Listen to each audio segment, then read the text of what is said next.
আসসালামু আলাইকুম। আমি রনি। অ্যাকচুয়ালি আসছিলাম এখানে অন্য একটা বাইক দেখতে, ভার্সন 4, অ্যাবজেট ভার্সন 4।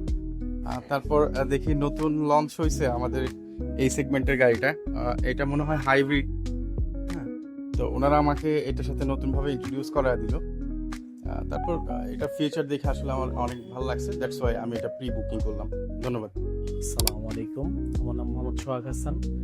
আমি একটা প্রি বুকিং দিয়ে গেলাম বাইকটা, যদিও অনেকদিন যাবৎ ইউটিউবে ঘাটাঘাটি করে দেখলাম, আসলে বাইকটা অ্যাভারেজ দিক দিয়ে আলহামদুলিল্লাহ খুবই যথেষ্ট ভালো। আজকে সরাসরি এসে দেখলাম না, বাইকটা আসলে ইউনিক, কিছু ডিজাইন চেঞ্জ হয়েছে, আলহামদুলিল্লাহ সবগুলি আমার আলহামদুলিল্লাহ ভালো হয়েছে। ইয়ামা। আমি মোহাম্মদ রেজাউল করিম। আমি 2017 সাল থেকে ইয়ামাহার সাথে আছি। প্রথমে আমি 2017 সালে ইয়ামাহা ভার্সন 2 ইউজ করি, ওটা 2025 সালে এক্সচেঞ্জ করে ভার্সন 4 নেই। কিন্তু তার অপেক্ষায় ছিলাম এই আপনাদের হাইব্রিড গাড়িটার জন্য।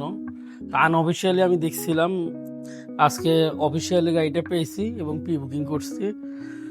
গাড়িটা অনেক সুন্দর এবং ভালো লাগছে। আমি গ্রিন মোটরের সাথে আছি, আপনারাও গ্রিন মোটরের সাথে থাকেন। Yes Yamaha.